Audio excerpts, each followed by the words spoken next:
hopefully brings out the more inner self of us and what our personalities are and who we really are. Because sometimes it's not everything that you see. Technically a one-man show at this point. So came back and kind of did that for a while. And then now I'm just kind of more so running. What is something that you think like, dude, I wish someone would have told me this? Yeah, I think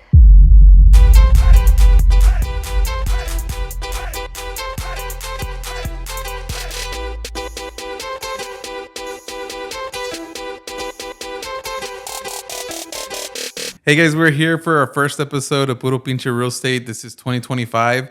Our goal this year is to be more consistent on this podcast and bring you more value. Today I have the pleasure of having my beautiful wife, Vanessa Signs here. We're just going to talk a little bit about what it's all about, being in the real estate industry, and hopefully we could maybe not teach you guys anything, but just kind of see how we really are. I think a lot of times people see us on social media. I think it's something that this podcast hopefully brings out the more inner self of us and what our personalities are and who we really are. Because sometimes it's not everything that you see. I'll let Vanessa introduce herself and kind of just say a little bit about what she does in the real estate business, and then we'll jump right into it. my name is Vanessa and I do absolutely everything. So I started at this point, 19 years ago. Half of our lives have been spent in total entrepreneurship. So as soon as we got into college, my first semester, we technically went in. Robert ended up getting his real estate license. I got my mortgage license, was a loan officer up until the mortgage crisis. And then I went back to school, had my babies, and then I technically was corporate America up until I decided to come back and take care of the real estate and property management small business that we had. It was technically a one-man show at this point. So came back and kind of did that for a while. And then now I'm just kind of more so running a lot of the operations on the boutique real estate side and then run the property management side.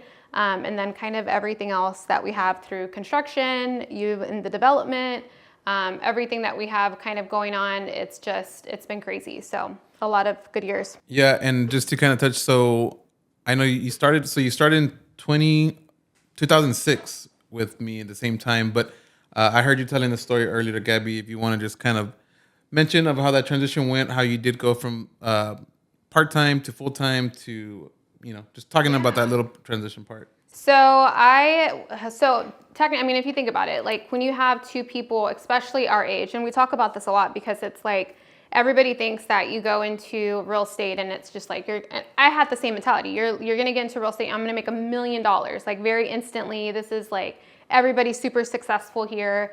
And that was definitely not the ordeal. So whenever we got into it, I was like, cool, like there's no way that, having kids after graduating college, like that we would be able to have two people doing complete commission jobs. Like there was absolutely no way.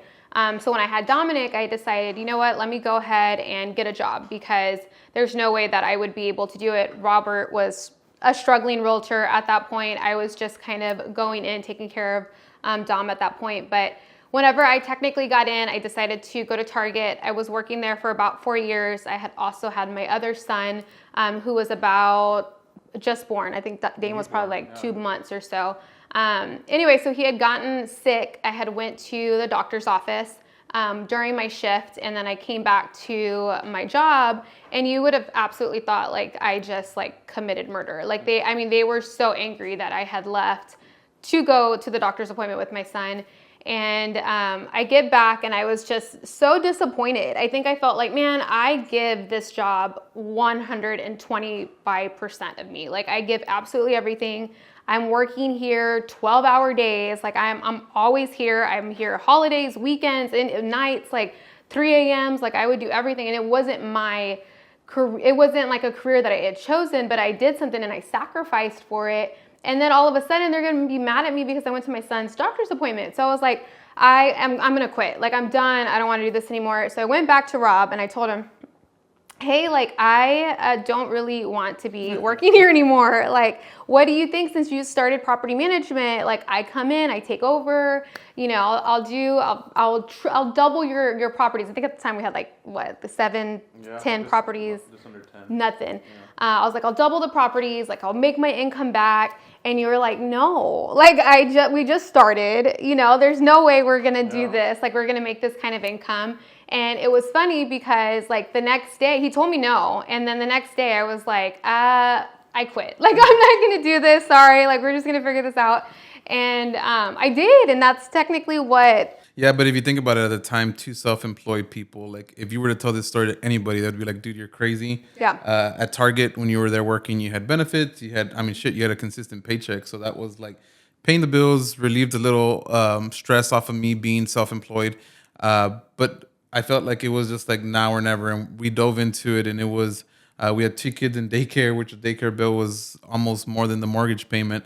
And it was just something that, it at first it felt weird, but then after a while it was just like we have no choice. And I think that's something that for part-time agents, that if you guys are looking for that kind of like that moment, it's all about timing, obviously. But I think at this point, like I think the fact that they pissed you off that you went to the doctor's appointment kind of led you to do it. So, but I mean, it paid off. I mean, I think when you put something 100% into a business, it eventually does pay off, slowly but surely. So that's pretty crazy. I know a lot of people just think that we started the management company, that it had all these properties already, that they gave it to us or they whatever. I think saying that you know we started with 10 properties, you had a full-time job, jumped in and kind of grew it. I think it's just like eye-opening sometimes, because for us, I kind of like we were just in the moment. Yeah. Like, we were just doing it. Like we had to do it, and it just like grew to this point. What is some advice? I mean, I guess let's talk about a little bit, like both of us being in the business. What is some advice that you could give, you know, not only to female realtors, but to, you know, male realtors that work with their spouses, and that, like, you know, what's your take? What work? What doesn't? I mean, what can you? Yeah, I think for us, it was definitely like figuring out what our strengths and weaknesses were right off the bat, and knowing that like, hey, this is what you're good at. This is what I'm bad at. And like for the longest time, like, I mean, for probably a couple of years, like I was doing showings, I was going, and I'm like, I don't like this. Like, I don't like driving around town. I want to do the marketing stuff. I want to do the paperwork. I'm more organized. Like, you go and do that piece. And I hate comps. So you could do the comps all day. Done. I hate running the numbers on the properties. And I mean, doing the BPOs and stuff for the banks really took that lead. So it kind of worked out, because you liked one thing and I liked the other thing. Yeah. Showings for me were super easy. I mean, I had been doing them before. But I think that what made you think like, hey, like, you know, this is what I want to do. This is how I'm going to help. Did it just happen, or is this like? No, I think, well, you know, it's funny. So when we first started, and I don't know if you remember, but when we first started, I was in college. I was needing to move to San Marcos for school, and I had an apartment that I needed to sublease.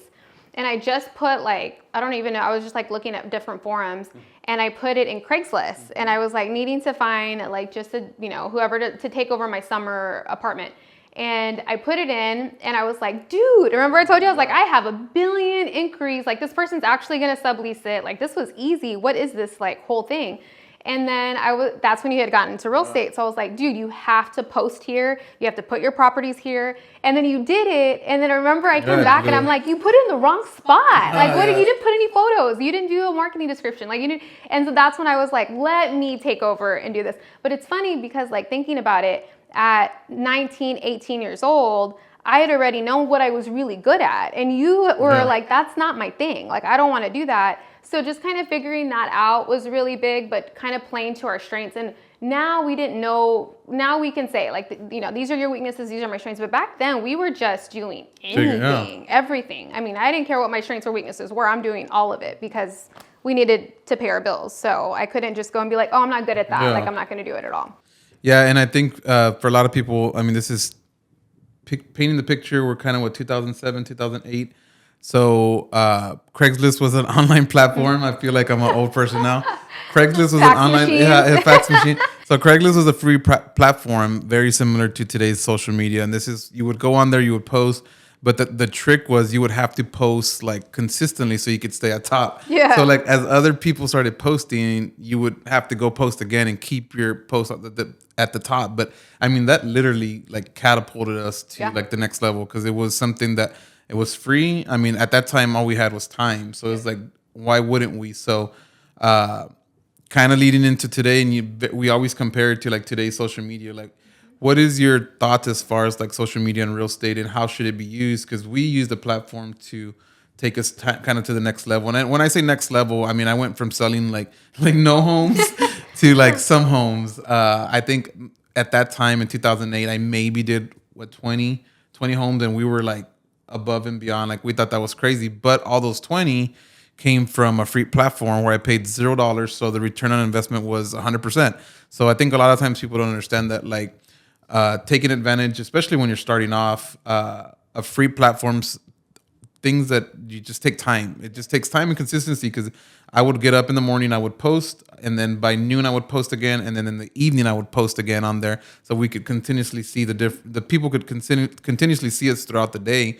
And that itself just kind of just like blew us up. And I say blow us up because I went from literally selling no homes to like selling some homes. So I think in today's age now, we have, Facebook, Instagram, and all these other TikToks and stuff. What is your thoughts as far as like how should agents kind of approach social media, and what's some advice that you could give to someone, whether they be new, struggling, or successful and hitting it hard? Like, what is something that you think like, dude, I wish someone would have told me this? Yeah.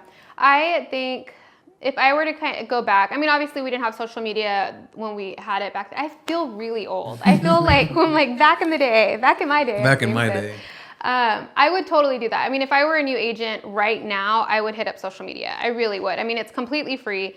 And like, you're not just posting houses. And that's the biggest thing. It's like, don't post the houses, post about you. Who are you as a person? Like, because the thing about it is like, and to me, my kind of like secret sauce of things is when I go and I talk to people, like I don't want to talk to them about houses. I talk about real estate all day long. I don't want to talk about real estate. I just want to know who you are as a person. Let's hang out. Let me talk to you as a mom. What are these kids doing? And then like my social media is technically me as a person, what I'm going through, but then also like this is also what I sell. This is also what I'm renting. These are the things that I'm doing in my business, because entrepreneurship is extremely hard. And I think there's a thing too that I'm like, everyone talks about like how easy this is, and it is not easy. Yeah. And it's more so of like, okay, like how can I also open this up to other people? And it's so funny because before I used to always do like just the houses, just like, the nice homes, and then once I started opening up and just being kind of real, then everybody was like, man, I have the same issues, or that's exactly what I'm going through.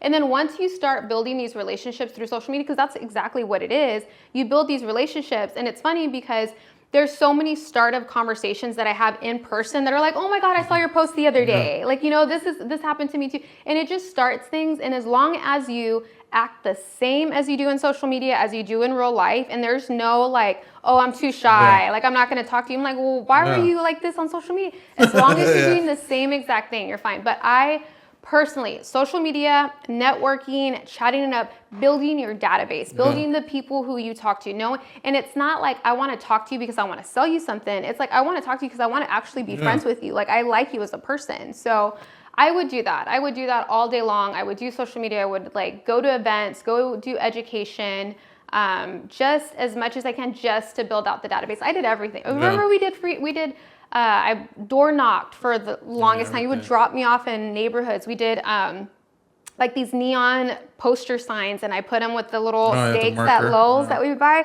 I mean, we invested probably like $25 in that, and I was like hardcore about that just to get the phones to ring. So I mean, that's why I'm like, I got fired for doing that by our old brokerage, but that's another story. I don't want to mention that story and give them the time. But you should tell them that. That's actually a really good story. That'll be for the next one. We'll talk about it. I'll bring someone on and we'll talk about that story about how I got fired.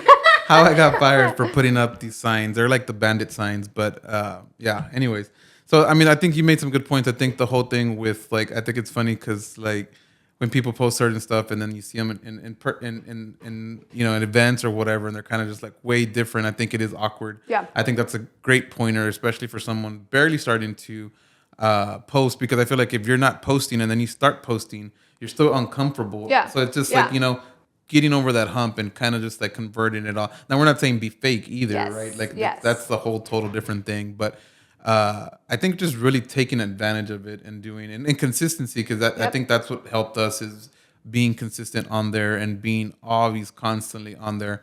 And that itself lasted for 2-3 years, I think, at a long time. And on social media lately has been going for, and they keep building off it. Craigslist kind of just died off, and nothing happened after that. Where social media, they're always changing trends, they're always changing like algorithms, and it's just crazy how it's not like something's going to stop. Yeah. I mean, what's your opinion on that? Is it something that it's either get on now or get out of the way, or is it something like, oh no, it's going to change? Like, what's your thought? I don't think it is. I think there's going to be different trends that are going to come on that you're going to be like, oh, this is the new platform. Or I know like Threads it's actually a thing now, because I was looking at it, I was like, oh my gosh, I'm missing out on this stuff. But I mean, the thing about it is like, do what you like. Like, what is the platform that you like to do? And then if you like it, then you just do more. Like I probably get more business on Facebook than I do Instagram, but I love Instagram. So it's just one of those things that you kind of have to go back and forth. And so the other day, I know we were talking to Mike and OJ because, so our nephews are also in real estate and they're young. And I think that's so fun for us because we're like these are like, just, we can mold you to knowing like, we basically have like all of these years, we can cut all of these 18 years of like doing all of the things that I technically would say like, okay, I'm going to just speed you right up. And the other day we had a conversation with them because I was just like, man, like do these top 3 things, or just do this, be consistent, like show up early, show that you're hustling. Like, what do you think is that? Because it's so much fun to see it in the family and to see that they're like wanting to be in this industry. Like what's your thoughts on it? I think just finding what you like. So one thing that I found what I liked is an investment property. So once I started learning all like the cost of the acquisition, the cost of the repairs, cost of all that stuff, it just became kind of natural. And I like talking about it. And then I think that's what kind of led to the property management side. And then it kind of led to the flips, and then now the development. So I feel like, but it's always been something that I liked that kind of took us to the next level. So if you don't know what you're liking in the industry, or just in anything, I'm not saying just in real estate, but what are you not liking as far as like your career, and change it and find something that you do like, because I think at the end of the day, like if you're happy with what you're doing, like you're going to keep going, you're going to keep showing up, and you're going to be consistent, because the last thing you want is to show up, all the time for something that you feel like it's not for you. You don't like. So finding out what you like. And again, just a quick example, I love the fixing up, the progress of seeing a house going. This was back in the day from the Flip This House episodes and all this stuff,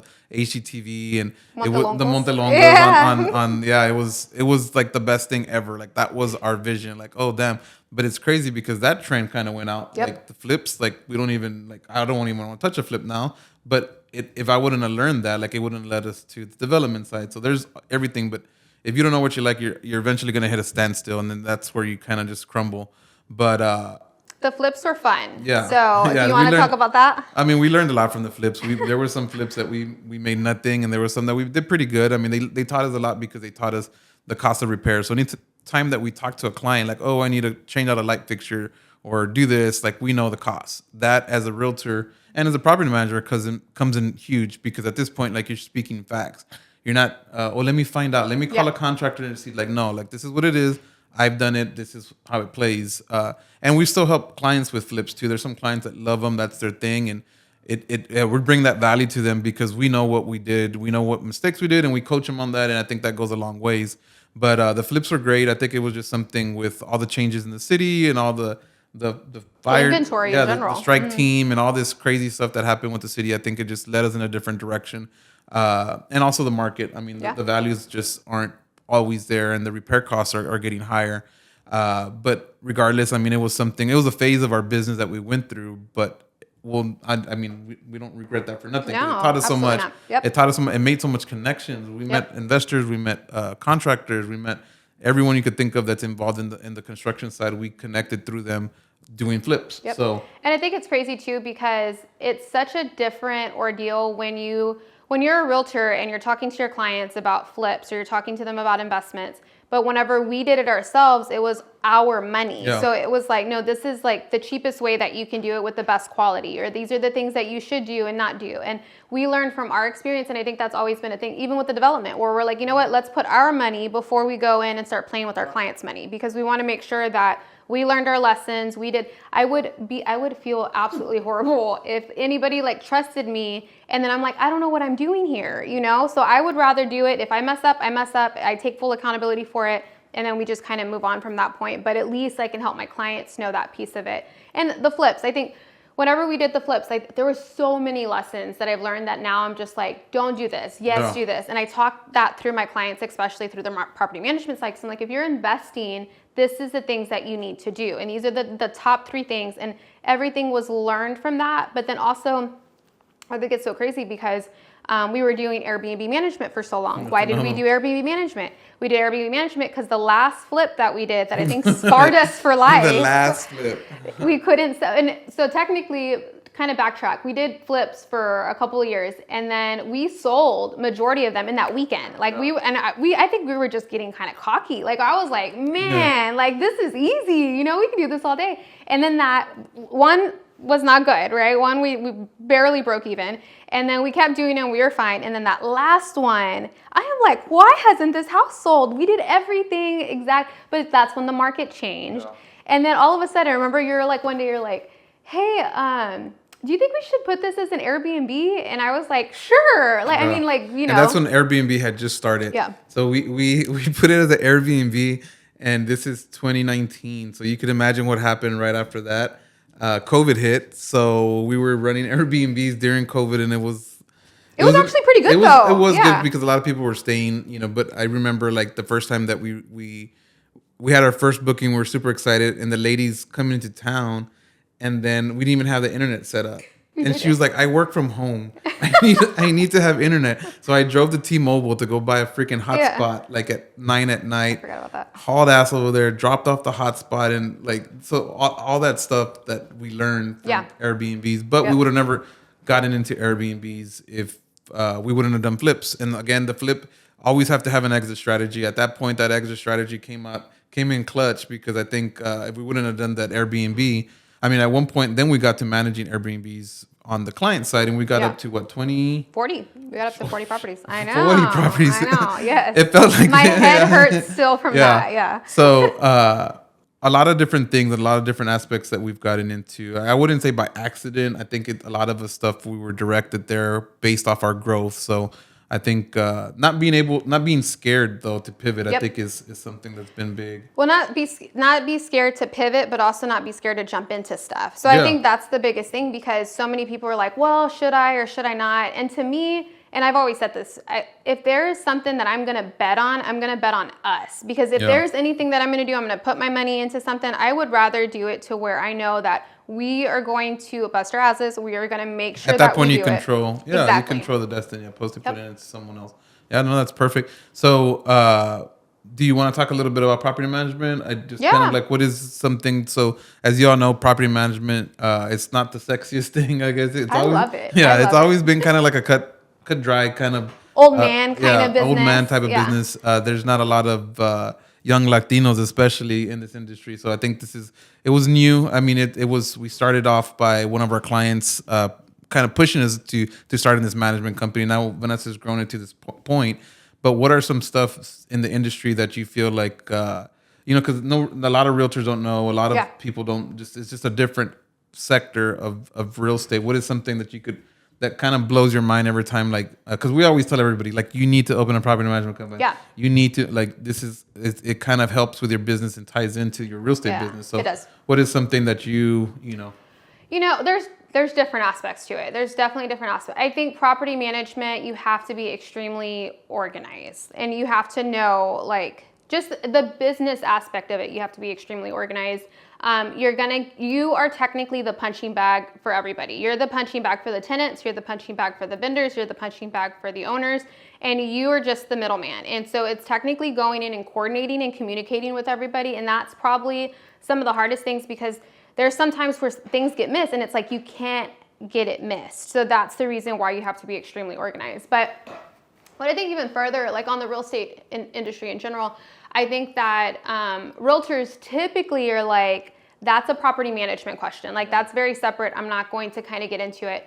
But you really need to have a property manager who's going to like collab with you for everything because, and I love realtors, obviously, I'm a realtor myself, but I think that there's just so many people that don't understand the investment standpoint of it. They don't understand construction. They don't understand maintenance. They don't understand what budgeting looks like for this property. So it's like, there's so many aspects to it where they're like, okay, let's buy you a new construction property, let's put it as a rental, but yet they're not growing on their equity. Or, I mean, there's been so many times where like, they're like, oh, this property can be a great investment. And I'm like, yes, I get that. Your mortgage is, I don't know, $2,200 and you're wanting to put this property on the market for $2,400, but the market's at $1,600. I'm sorry, there's a huge difference here. Yeah. You just have to like be very patient with it. And sometimes the realtors don't understand that, because, and especially on the Airbnb side, whenever we were doing it, everybody's like, this is a great Airbnb. This is a perfect investment. And I felt bad for so many owners because they got into these properties. They were really cute, but they were just not profitable. So you not have only to that, look at the remember numbers. the one that it slept 6, but had parking for 1. Oh, yeah. So Yes. they sold this Yep. property to this out-of-state investor, beautiful, nice Airbnb and everything. And he turned it over to us and like, yeah, we sleep 6. Well, then we pull up and there's like literally one car to park. And there's just like, it's on a one-way street. And I think it was something that if that realtor would have been a little bit more well-versed on that end, but that's good. I mean, I think having that kind of, person to go to, or even going and getting educated, I think on the property management side, I think is good. But, and that's my thing. I mean, it's just like, if we can just let, and I always tell them, like, if you're going to put a property into the market, let me go in option, let me go check it out. Let me go see what's wrong with it. Because not every property is good.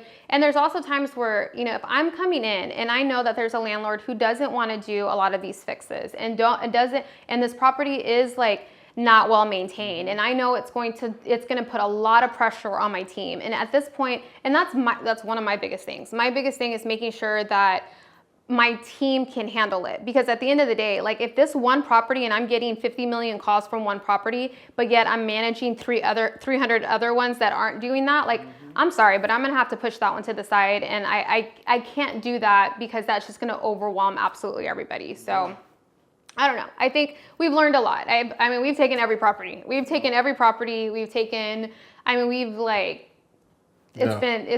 property management has been for sure. Now that we get like nicer properties, we're like, wow, these are nice.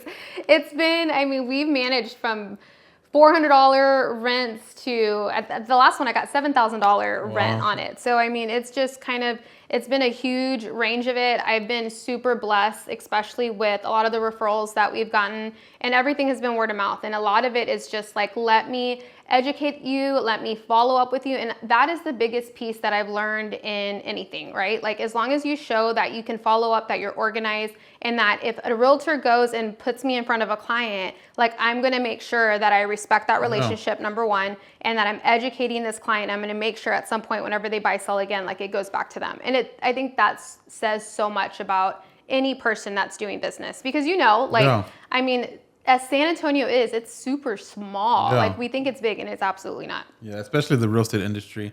And I think it's cool. I mean, we see the same people everywhere. The same people do. What do they say? 90% of the business is done by, the top 10%. Yep. So I think the last count was like 13,000 realtors, which is insane. But at the end of the day, like, the ones that are active are always, running in the same circles and crossing paths. So, but just to kind of like head towards the finish line, I want to pick your brain as far as like the work-life balance. Ooh. I know this is, real estate, like you said earlier, is a 24/7. It's one of those businesses, literally, like, the more that you put in, like, you could actually get the return. Obviously, as you grow, you start working smarter and more strategic, and you can limit the amount of time that you actually work in it. But I mean, learning it's a 24/7 business. Yeah. Like, no matter who you are, you have to put the work in. It's something that I feel like a lot of people burn out. Can you touch on what you think is, what do you see, or what do you feel, and what do you recommend, I guess you could say? Honestly, I think that when you first start, I don't want to always like suggest that you do that, but I just think you should grind it out in the beginning. You have to work weekends, you have to work evenings, you have to answer your phone at all times. And I think that's just like that growth period of whenever you first start, you just have to be hustling 24/7. If you don't, you're not going to stay in this business. What is it? What was that statistic that was like realtors quit? 90% of realtors quit within their first 2 years. Yeah, I don't know, some crazy. before 2 years. So it's just like, it's stuff like that. And I think that most people think that self-employment is like, let me walk in, let me like do nothing for half the day, let me take a phone call, let me wash some clothes, let me go pick up my kids.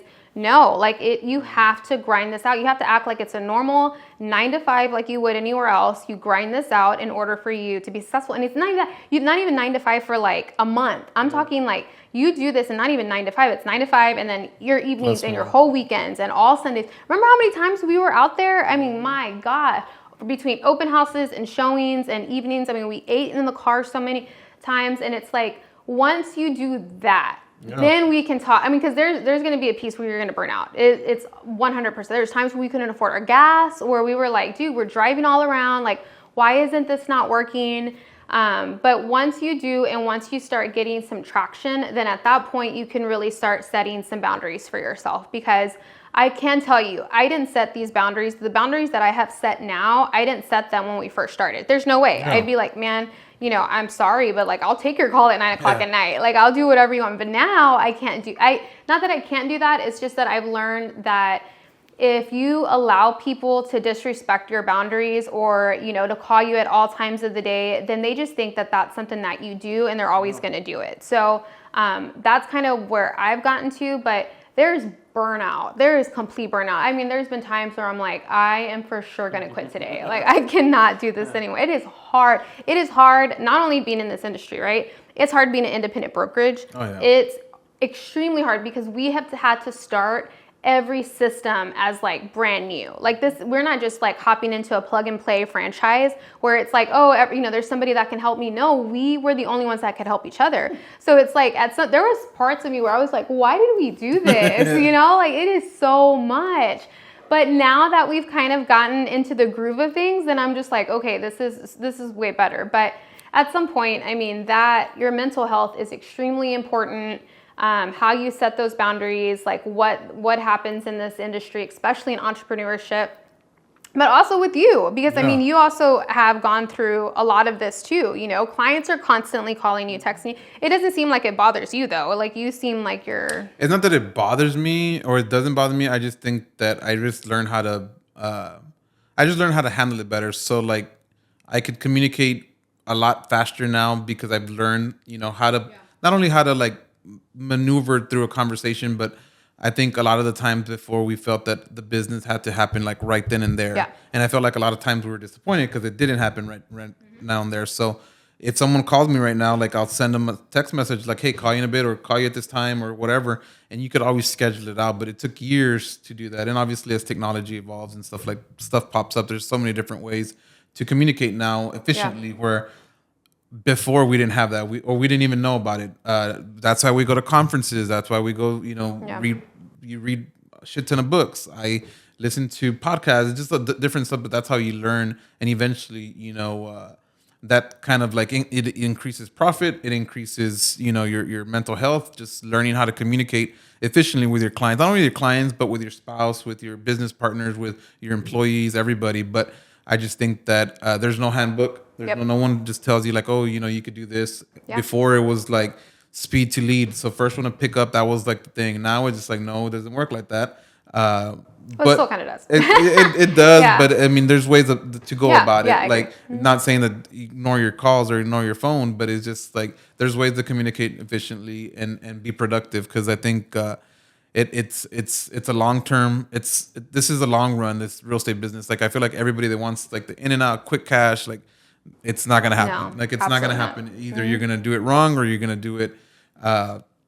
Not the right way, pretty much. Not the right intentions. Not the right intentions. That's what gets you out of the business quickly. But kind of being patient also with like the whole setup and how you do your business is big because everybody wants quick. Everybody wants to be successful. Everybody wants to be a top producer. And it's just like it doesn't happen like that. Not in this industry, not in this business. But I think it helps like right now in this industry for people coming in to like find a mentor, find a team lead, find someone that you could, Yeah. tag along with, help you that because shit, it took us 19 years.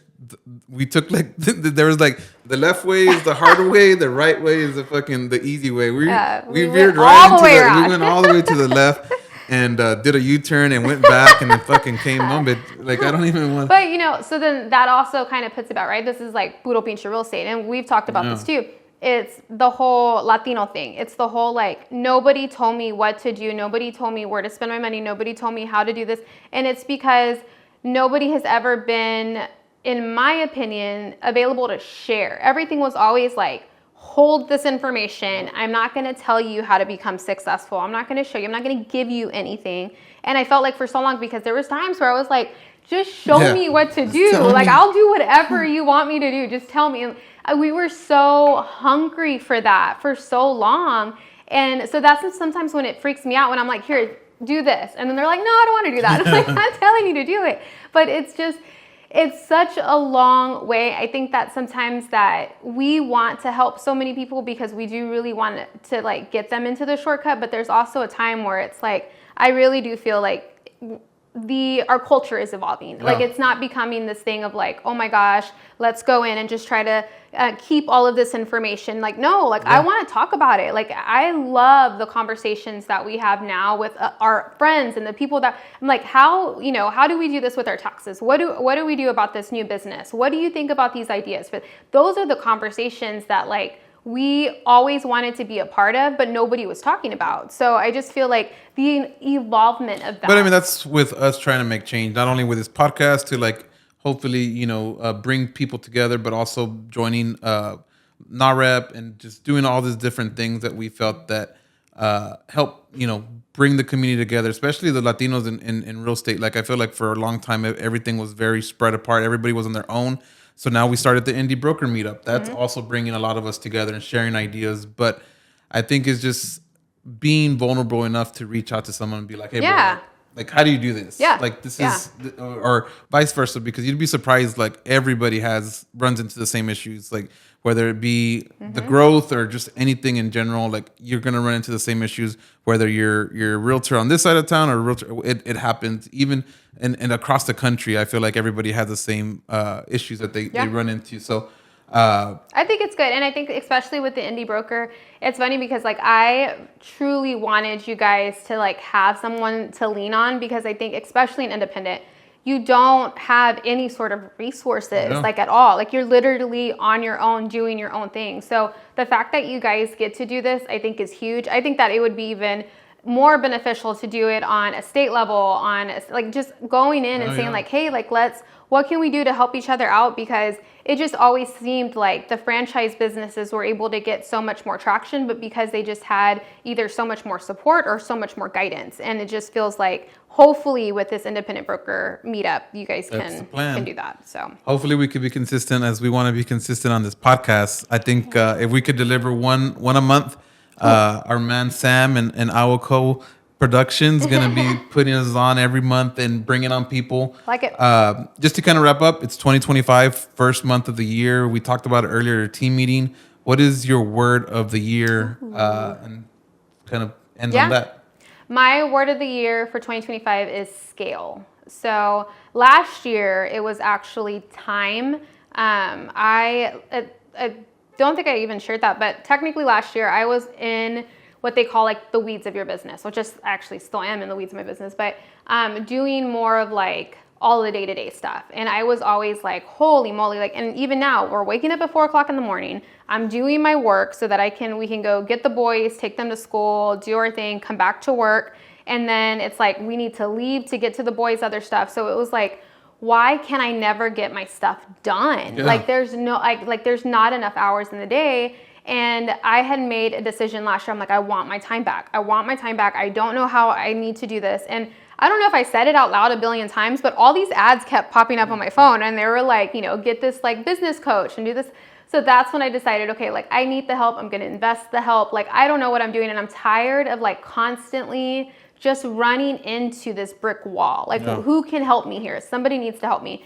And then once I decided to do that, that's when I was like, okay, like I can see where these businesses have really been successful because of the things that they do. But I also had really understand, and it was something that I actually talked about recently, because what I know happens, and it's also like my mentality of like what you do with the small business. When you have a small business, you typically are always a small business. Yeah. Most small business owners always stay small business, right? But they always stay small business because they're not focused on investing in other things and other people and other systems. And usually it's like, I want to save money. So because I need to save money, I need to do it all by myself.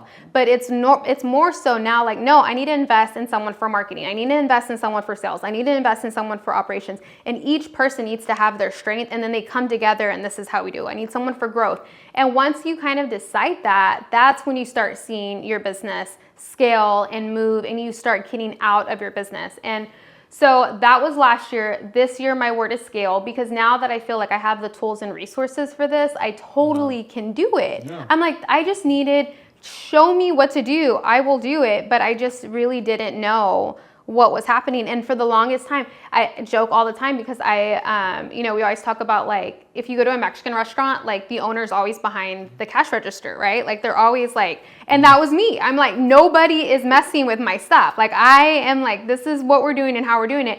And now I'm like, no, you just got to trust your team. Like there's people who do a way better job than what you do. You got to trust people. You got to put the right people in place.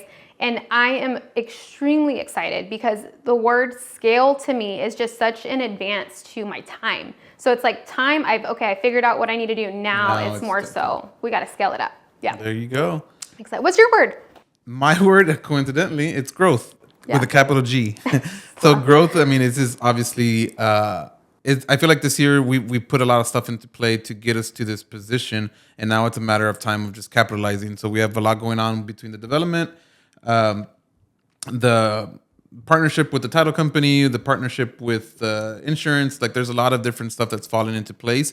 Obviously, the new venture with the media company as well. I think it's something that's going to bring everything, but it's growth. It's like, how are we going to put it all together? It all ties in back to real estate. It's not like we're going and, I don't know, opening in a bar or doing something crazy. It all ties in, but it's just like the growth of something that we've been building for so long that now we've seen a good little jump. And I think it's like, how are we going to manage it and how are we going to take it to the next level? Yeah. And I think that's the 2025. I turned 40 this year. Ooh.